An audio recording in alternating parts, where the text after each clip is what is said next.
할렐루야. 한사람씨, 내 집을 아니오는 없고. 왜 이거 하는데 쪽팔려요? 청년들이 좋아해요. 내가 청년 3개 청년회장이 벌써 한 달 전에 목사님 식사 한번 같이 하세요, 식사 대접한다고. 그래서 이 친구들이 나한테 밥 사달라는 얘기구나. 그런데 날짜를 못 잡아다가 금요일날 갑자기 시간이 될 것 같아 얘기를 해줬어요. 그랬더니 어제 3개 201, 202, 30 청년 회장들 만나서 저런 모처럼 만났는데 뭘 먹을까? 그랬더니 목사님 좋아하시는 순댓국 아니면 방이 칼국수. 내가 좋아도 하지만 성도 살리려고 쫓아다니는 사람이요. 그래서 야, 너희들도 순댓국 좋으냐? 그랬더니 목사님이 지난번 사주셨는데 너무 맛있었대. 그래서 내가 가면서 맛있을 수밖에, 목사님은 9,000원짜리 순댓국만 맨날 먹는데 너희들은 이게 결제를 갔더니 엄청 많이 나왔더라. 그래서 우리 집사님이 목사님 어떻게 너무 많이 나왔어요, 이거 깎아드릴 텐데. 됐어 결제. 그랬더니 이상하다. 아무래도 한 30여 명이 먹어봤자 40만 원도 안 나올 텐데 왜 이렇게 많이 나오나 했더니 모둠이라는 거 한 세트에 3만 원인가 4만 원짜리 8판을 시켜 먹었더라고. 그러니까 돈이 많이 나왔더라고 이거. 그러니까 나는 여태 먹어보지도 않은 거 니네 먹었으니까 맛있었지 이놈들아. 네, 그랬어요. 그러면서 내가 너희들한테 얻어먹겠냐? 내가 사주지. 그러면 등심을 대접할 테니 등심집에 가자. 그래가지고 사준 적이 있어요. 어제 그 자리에서 차 타고 가면서 오면서 또 카페에서 앉아서 하는 이야기가, 우리 교회는 청년들이 많이 옵니다. 그렇다고 전도에서 오는 게 아니라 전부 스스로 와요. 사방에서. 그러면서 새가족위원회에서 봉사했던 친구가 회장인데 그래요. 목사님, 청년들이 와서요 어떻게 오는가 했더니 유튜브에 들어가서 목사님 메시지를 듣고 온대요. 그래서 요즘 젊은 사람들이라면 대부분 그렇겠지. 그래서 목사님 설교를 듣고 그러고 교회를 찾아온대요. 여러분이 싫어하지 청년들은 좋아한다니까 내 설교를. 그러고서 사업에 참석했는데 이게 아주 인상적이었대. 박력도 있고 활력도 있고 이거 하는데 난 청년들 싫어할 줄 알았거든요. 그러면서 나중에 카페에서 목사님 건강하셔야 돼요, 저희들이 목사님 위해서 기도하고 있어요, 목사님 오래오래 목회하셔야 돼요, 목사님 그만두시면 이 교회 누가 끌어가겠어요, 막 그러더라고. 이 나이 먹은 사람들 자기가 안 들고 가니까 우리 목사님도 빨리 끝났으면 좋겠다 그러지, 젊은 사람들 40대 전후반 이 친구들은 목사님 오래오래 해야 된다고, 목사님 물러나면 무슨 재미로 예수 믿냐고 막 이런 정도라니까. 약 올르지. 이게 실화야, 실화. 오늘 설교 교육이 될 수도 있습니다. 원래 월요일날 서상철 목사님한테 종말의 징조에 대한 설교를 본문 제목 줬어요. 새벽기도 마치고 저녁 설교를 준비하려고 그러는데 아니다. 요즘 임직을 앞두고 주변에서 너무 나를 힘들게 하는 사람들이 많다. 그냥 전도사들이 이 사람은 안 될까요? 이 사람은 안 될까요? 이런 조건을 갖췄나? 그래도 교회 온 지 오래되는데 해줘야죠. 야, 교회 온 지 오래된다고 해주냐? 그러면 다 해야 되겠다, 다 해야. 막 이러고 날 피곤하게. 그래서 이거 주일 밤에만 하는 게 아니라 주일 낮에. 그래서 서상철 목사님한테 바로 본문 제목을 바꿔서 보냈어요. 조금 뒤에 더 구체적인 얘기 설교 중에 나옵니다만은 오순절 마가다락방의 성령 강림의 역사 이후에 표적과 기사가 나타나면서 초대교회는 급성장을 합니다. 엄청난 부흥의 역사가 일어나요. 그래가지고 이제는 더 이상 사도들이 그것을 감당하기 힘들 정도가 됐을 때 거기에 집사를 최초로 세우게 돼요. 이게 안수 집사라는 거예요. 유래가 여기서 시작이 되는데, 오늘 저는 직분자를 세우는 이유가 무엇인가에 대한 말씀을 드리려고 해요. 먼저 직분의 의미를 잘 알아야 합니다. 교회는 인간적인 기구가 아니에요. 하나님이 인간에게 가장 필요하다고 하여 만드신 하나님의 부르심이 있는 곳이 교회입니다. 그래서 이 교회를 가리켜서 세상 공동체가 아닌 거룩한 공동체라고 표현하는 겁니다. 에베소 4장 11절에 보면 이렇게 말씀해요. 그가 어떤 사람은 사도로, 어떤 사람은 선지자로, 어떤 사람은 복음 전하는 자로, 어떤 사람은 목사와 교사로 삼으셨으니. 아멘. 이러니까 교회 안에는 다양한 계층의 여러 직분이 있다는 걸 말씀해요. 그러면 어떤 목적으로 세워졌는가? 에베소 4장 12절에 또 이는 성도를 온전케 하여 봉사의 일을 하며 그리스도의 몸을 세우려 하심이라. 아멘. 왜 하나님의 교회에서 직분자를 세우느냐? 성도를 온전케 하고. 이게 목적이에요. 하나님의 교회를 온전히 세워가기 위해서 직분자를 세운다는 겁니다. 그러니까 교회 유익을 위해서 세우는 것이고, 교회의 직분은 모두가 봉사직이에요. 급여를 받는 게 아니라 봉사를 하는 게 원칙입니다. 교회 안에서 어려운 일들을 감당해서 그리스도의 몸된 교회가 성장하고 세워가는 일에 쓰임받기 위해서 직분을 세운 것입니다. 결국 주님이 만드신 조직에 주님의 일을 하기 위해서 주님이 세우신 자리가 직분이다 라고 하는 겁니다. 사도 바울이 에베소에서 말한 직분에 대한 철학과 정신이 초대교회에서 7명의 집사를 세운 명분과 목적과 이유가 차이가 없습니다. 초대교회에서는 일반 성도를 공개하는 것이 목적이었다면 신약시대에는 성도를 섬기는 것이 목적입니다. 그러기에 교회 직분자가 되는 것은 정말 힘들고 어렵고 알아주는 사람이 없는 외로운 그런 길이다 하는 겁니다. 이미 직분자를 세워 줌을 받았다면 이런 사람들은 이 길을 지금 가고 있는 겁니다. 여러분, 이렇게 뽑힌 7명의 사람들을 보세요. 스데반과 빌립을 제외하고는 유명한 사람이 없어요. 이게 무슨 뜻일까요? 이게 집사요 직분자라는 거예요.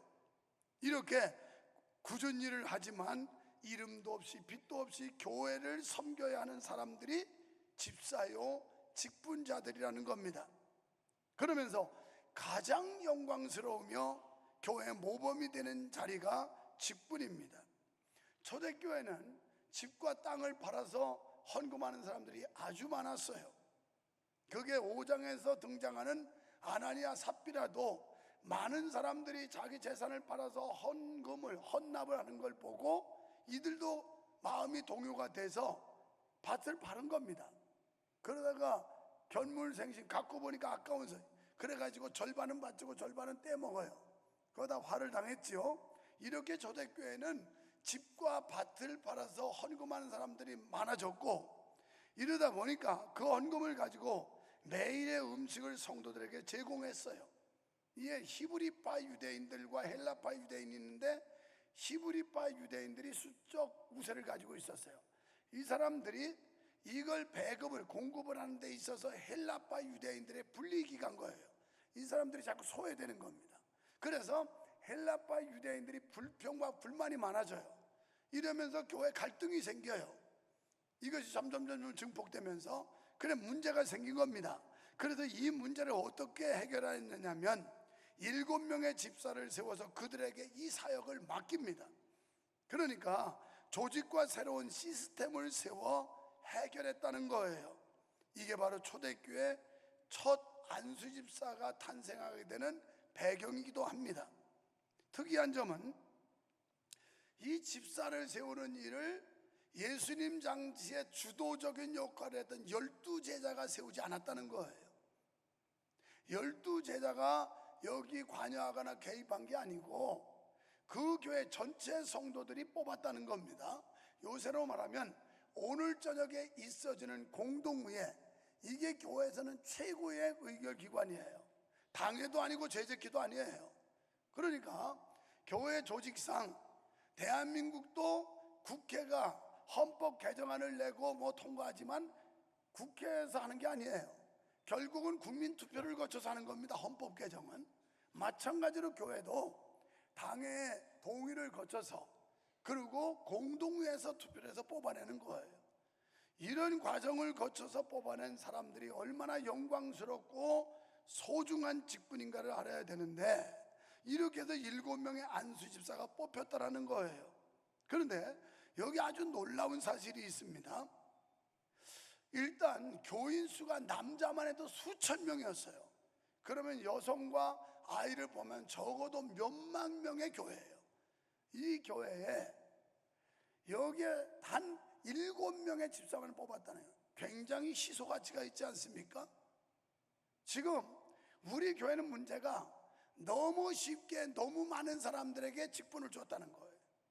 그러니까 안수 집사를 받아도 아주 우습게 알아요. 지금 뭐 때가 되면 다 적당히 받는 거. 권사가 돼도 우습게 알아요. 권사 뭐 누구나 다 하는 거 아니야? 내 정도면 다 되는 거 아니야? 착각하고 있어요. 우리는 너무 많이 세웠어요. 지금 초대교회는 수만 명의 성도인데도 불구하고 단 7명의 사람들을 세워요. 이거 보면 우리 교회가 얼마나 인심이 후했는지, 목사가 얼마나 은혜가 많았는지 생각해 볼 여지가 있어요. 어쨌든 이렇게 해서 더 놀라운 것은 선출된 7명 모두가 헬라파 유대인이라는 겁니다. 그러면 수적으로 보면 히브리파 유대인이 월등하게 많았어요. 그렇다면 수적 우세를 가지고 자기들 지파에 있는 사람들을 7명 뽑아도 돼요. 그런데 히브리파 유대인들이 수적 우세함에도 불구하고 자기 파를 하나도 뽑지 않아요. 그러고서 이 헬라파 유대인들 중에서 7명을 선출해요. 그러니까 표를 몰아주어서 결국은 이 헬라파 유대인들이 7명의 안수집사로 선출되도록 했다. 이게 바로 성숙한 거예요. 대한민국 국민도 마찬가지고 교회도 마찬가지고 성숙한 문화입니다, 이게. 그래서 이렇게 해서 직분을 세우는 의미가 있었고, 두 번째, 직분자를 세우는 목적입니다. 초대교회에서 7집사를 세운 것은 교회 행정을 잘하게 하기 위한 목적이 아니라는 거예요. 착각하는 사람들은 이런 어떤 뭐 장로 권사 세우면 교회 행정적으로 무슨 뭐 간섭하고 주도하고 이런 거로 착각하고 있어요. 그런데 초대교회는 그렇지 않아요. 이유는 사도들로 하여금 말씀 연구에 보다 많은 시간을 써서 복음 전파를 좀 더 효율적으로 할 수 있게 하기 위해서 집사를 세운 겁니다. 오늘날도 여러분 어쩌니 저쩌니 해도 명성교회 부흥은 목사의 메시지와 역할이 절대적이에요. 아무리 뭐 찬양다가 엘리야의 하나님 열심히 불러도 그건 보조수단이고 이 정도지. 그거 가지고 교회를 부흥시킬 수 있냐? 천만의 말씀 만만의 말씀이에요. 왜? 요즘 청년들이 교회를 떠나고 외면한다고 그러지만 우리는 청년들이 스스로 사방에서 오는 이유가 목사의 메시지 때문이라는 거예요. 그걸 검색을 하고, 이게 새가족에 온 사람들 인터뷰하고 상담하면 다 나온 얘기들입니다. 이게 내가 하는 얘기도 아니고 거기에 관여하는 청년들이 하는 얘기예요. 그래서 초대교회도 사도들이 설교할 때 3,000명씩 5,000명씩 회개하고 돌아온 것처럼 우리 교회가 부흥하려면 담임 목사가 얼마나 정확하고 소신 있는 설교를 하게 하느냐, 이게 굉장히 중요한 거예요. 이거에 따라서 교회 부흥이 좌우된다는 겁니다. 믿으시면 아멘 합시다. 그래도 초대교회가 이런 이유 때문에 이 사도들이 뭐 이거 구제하는 일 뭐 이런 것까지 다 하려니까 이게 말씀 전하는데 집중을 못하는 거예요. 그래서 그 일을 위해 집사들의 봉사의 일을 맡은 것입니다. 사도와 집사의 역할 분담의 목적은 단연코 복음 전파입니다. 그게 바로 목적이에요. 그런데 아이러니한 건 사도와 집사의 일을 구분한 후에 오히려 집사들이 복음 전파에 더 열심이었다. 이게 아이러니한 거예요. 사도들이 복음을 전파해야 되는데 집사들이 더 열심히 복음을 전했다. 이전에 사도들만 설교하던 걸 지금 집사들이 설교를 하고 있어요. 복음을 전파하고 있다는 얘기예요. 여러분, 우리는 6장에 목사와 집사의 역할을 구분한 것에 우리의 시선을 멈춰서는 안 됩니다. 이게 8장으로 넘어가서 8장 53절입니까 보면 스데반이 설교를 해요. 그리고 얼마나 성령 충만하고 능력 있는 메신저가 됐던지 막 거기에 반박하고 반항하는 세력들에 의해서 결국 기독교를 반대하는 이런 대적들로 인해 스데반이 순교까지 해요. 설교하다가. 그럼 8장에서 끝나느냐? 다시 그러니까 7장이 끝나는 게 아니라 8장으로 넘어가면 8장에서 또 5절에 보면 빌립 집사가 사마리아 성에 가서 설교를 합니다. 그랬더니 사마리아 사람들이 감동을 받고 엄청난 부흥의 역사가 일어나요. 그러니까 집사로 비택받기 이전보다 집사로 비택받은 이후의 역사가 더 놀라운 일이 일어났다는 거예요. 이거 우리가 한번 회개해야 될 게 권사되기 이전보다 권사된 이후의 역할, 이후의 역사가 더 컸다는 거예요. 장로되기 이전보다 장로가 된 이후의 영향력과 역사가 더 컸다는 거예요. 그런데 우리 교회는 반대예요. 열심히 하는 척해서 장로도 시키고 권사도 시켰는데 되고 나더니 개차반이야. 이제는 더 이상 노력도 열심도 헌신도 안 해요. 이게 문제라는 말이에요. 성경을 잘 모르고 있어요. 제대로 모르고 있는 거예요 지금. 그래서 직분이 이게 얼마나 영광스럽고 소중하고 하나님이 내리신 것으로서 복음 전파를 위해서 그리고 하나님의 교회를 든든히 세우는 일에 써야 된다는 걸 모르고 있는 거예요. 여러분, 복음 전파 이것이 우리 성도들의 부름이요 우리가 걸어가야 할 방향이요 지표임을 믿으시면 아멘 합시다. 우리는 예수를 믿는 순간 가야 할 길이 정해진 사람들이에요. 숨지 말고 도망가지 말고 주님의 부르심에 순종하기를 축원합니다. 말씀 전파가 내 평생의 사명임을 깨닫고 나아갈 때 그 길 끝에서 우리를 이제 위로하고 우리를 칭찬하고 맞이해 주시는 주님을 만날 날이 반드시 올 줄로 믿습니다. 그런데 오늘 우리 교회는 또 일부의 많은 사람들은 교회에서 주는 직분을 액세서리 정도로 생각해요. 귀에다 귀걸이 걸고 그리고 머리에다 핀 꽂고 액세서리라고 생각해요. 이게 문제올시다. 이게 성직이요. 목사인 나만 성직이 아니라 여러분이 장로, 권사, 안수집사 적어도 기름 부음을 받은 사람들은 성직을 받은 사람들이에요. 거룩한 직책을 부여받은 사람들이에요. 여기에 태만하거나 소홀히 하는 하나님 앞에 죄예요. 그런데 그런 죄를 짓고도 아무렇지도 않게 여겨요. 얼마나 뻔뻔한지 얼마나 강팍하고 완악한지 이루 말할 수가 없어요. 자, 그러면 세 번째로 직분자의 자격입니다. 오늘 3절 같이 읽어요. 시작.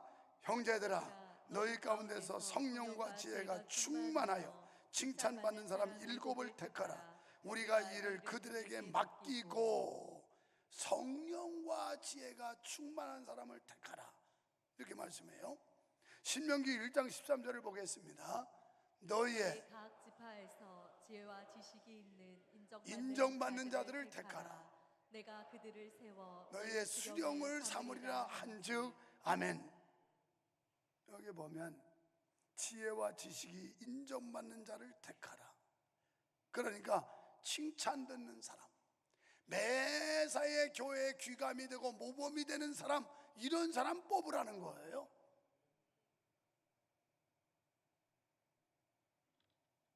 이번에 선택하는 임직자들은 엄선을 했습니다. 예배 생활 철저히 해야 된다. 첫째가 그거예요. 예배. 주일날에 삐끗이 왔다 가는 그런 정도는 안 된다. 주일 낮밤, 수요일, 그 다음에 금요 기도회, 좀 열심히 한다면 새벽 기도, 이게 첫째 조건이에요. 두 번째, 철저하게 온전한 11조 해야 된다. 이 조건이었어요. 그래서 이런 자격 조건을 가졌으면 추천해라. 또 봉사도 해야 되고요. 봉사 반드시 해야 되는 겁니다. 이게 자격 기준이에요. 그래서 올라온 사람도 안 된다. 이런 자격 조건을 갖췄냐? 이거 하고 있냐? 이게 이번에 엄선하는 자격 기준이었어요. 자, 디모데전서 3장 9절로 10절. 깨끗한 양심에 믿음의 비밀을 가진 자라야 할지니 이에 이 사람들 먼저 시험하여 보고 검증하고 또 그 후에 책망할 것이 없으면 집사의 직분을 맡게 할 것이요 집사의 직분을 맡기는데 엄선하여 검증해 보고 그 검증을 통과한 사람들을 시키라는 거예요. 출애굽기 18장 21절. 너는 또 온 백성 가운데서 능력 있는 사람들 곧 하나님을 두려워하며 진실하며 불의한 이익을 미워하는 자를 살펴서 백성 위에 세워 천부장과 백부장과 50부장과 10부장을 삼아. 아멘. 교회에서 중요한 직분을 맡기는 사람들은 이런 자격 기준을 갖춘 사람을 시키라는 거예요. 갖춘 사람. 그래서 월요일 날 본문 제목을 바꾸고 거기서 화요일 날 수양관에 일을 하러 가는데 내가 들었어요. 여기 수원에 있는 모 교회 지난 주일날 명예장로 2분을 세웠다고 그래요. 명예장로 2분이 얼마나 헌금을 했는지 말해 줄게요.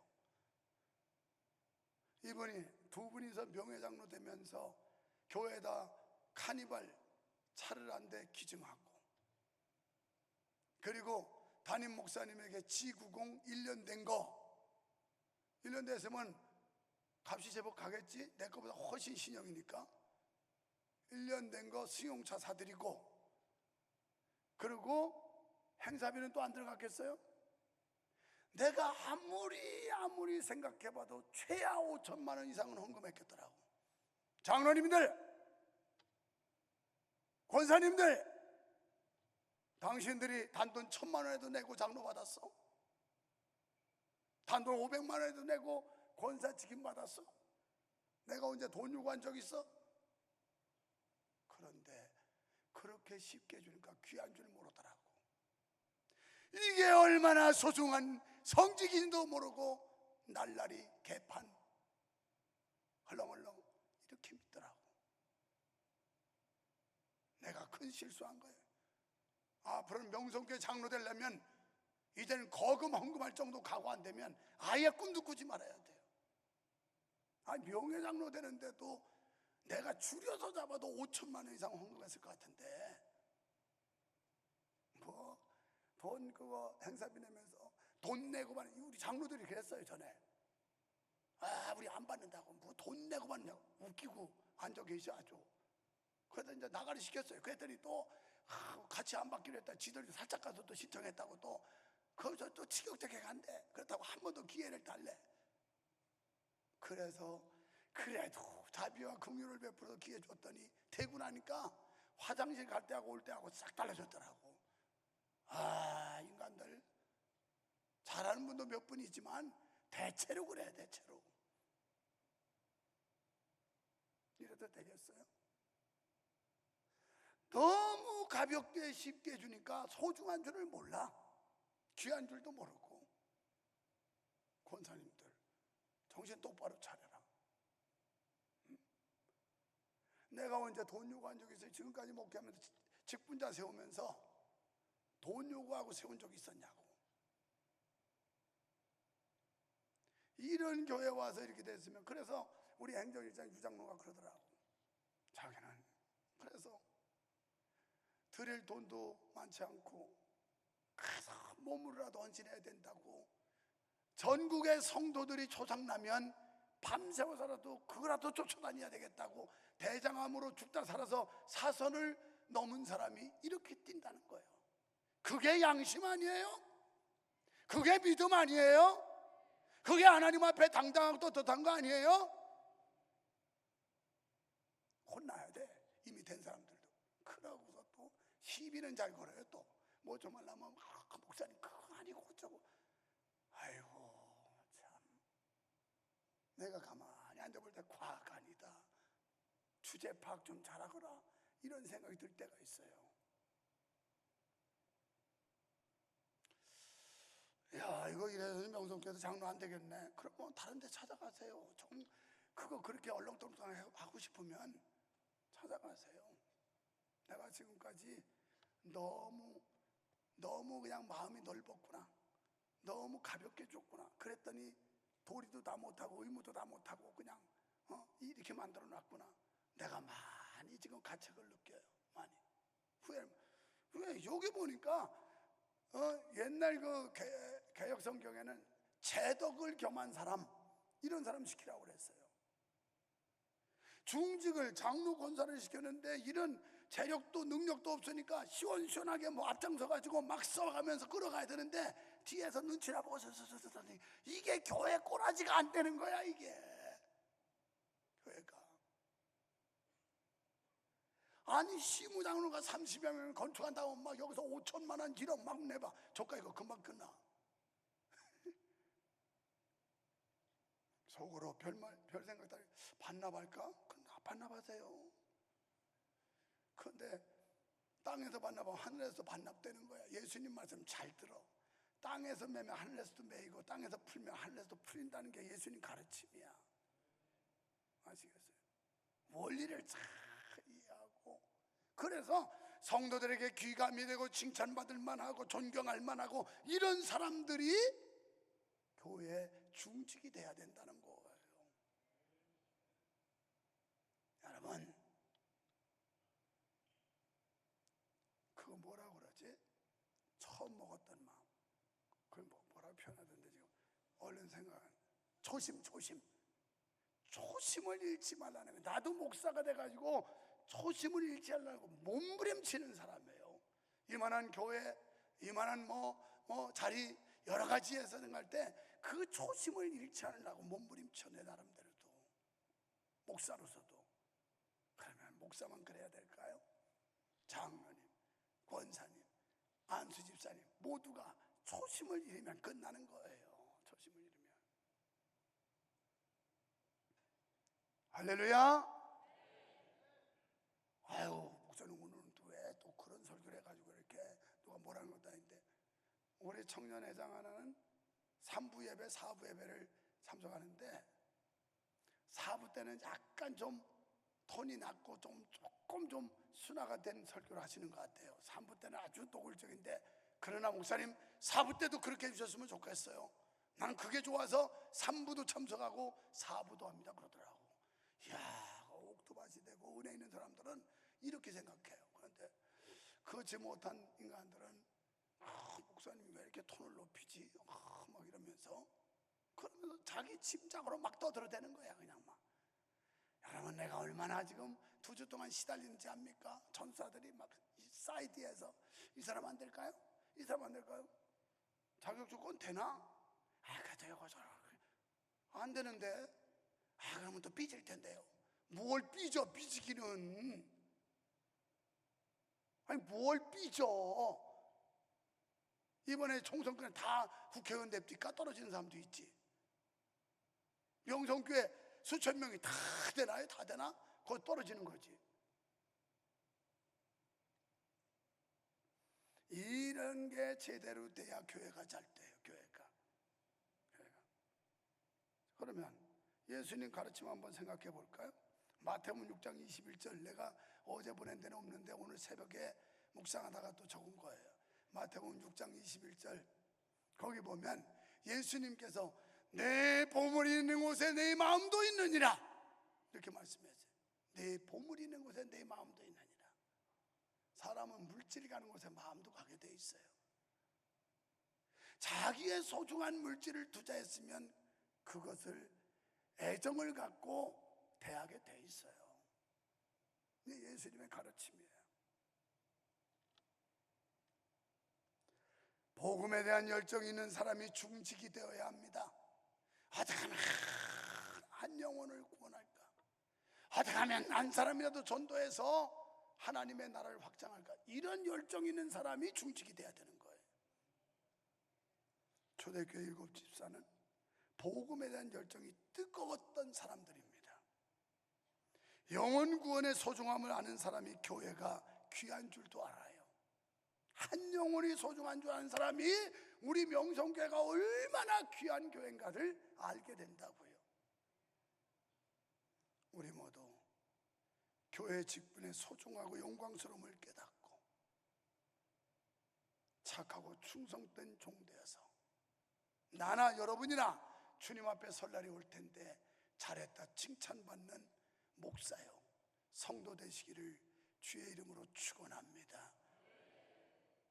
우리가 가진 것 없으면 재능이라도 드리고 시간이라도 드리고 몸이라도 드려야 되는 거 아니겠어요? 나는 지금까지 그걸 요구했잖아요. 여러분의 담임 목사는 그걸 기대했잖아요. 뭐 여러분이 부자라서 시킨 것도 아니고 돈을 뭐 수천만 원 몇 억씩 낼 것 같아서 시킨 것도 아니었잖아요. 그렇다면 너희라도 눈물로써 못 갚을 줄 알아 몸밖에 드릴 것 없어 이 몸 바칩니다 는 기본적으로 해야 되는 거 아니에요? 기도합니다. 여러분, 가슴에 손을 얹고 돌아보세요. 그리고 여러분 자신을 살펴보세요.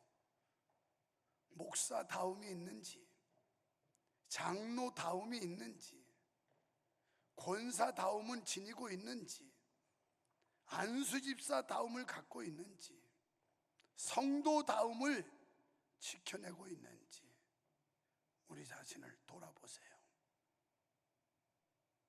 부족하기를 데 없고 송구하기 짝이 없고 감히 하나님 앞에 뭐라고 답변할 수 없는 부끄러운 죄인들 아닙니까?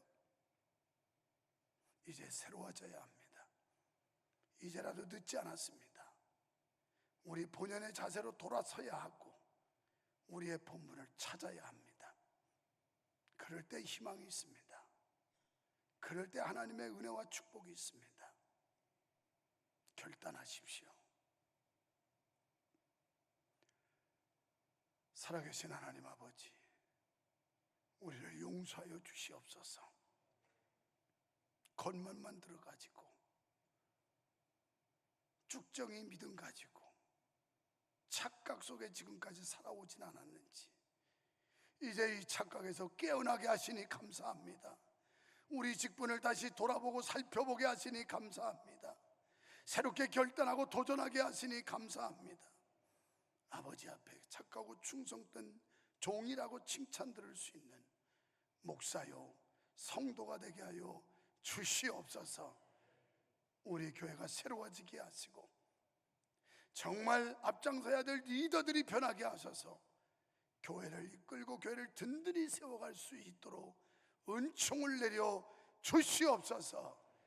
예수님 이름으로 간절히 기도하옵나이다. 아멘.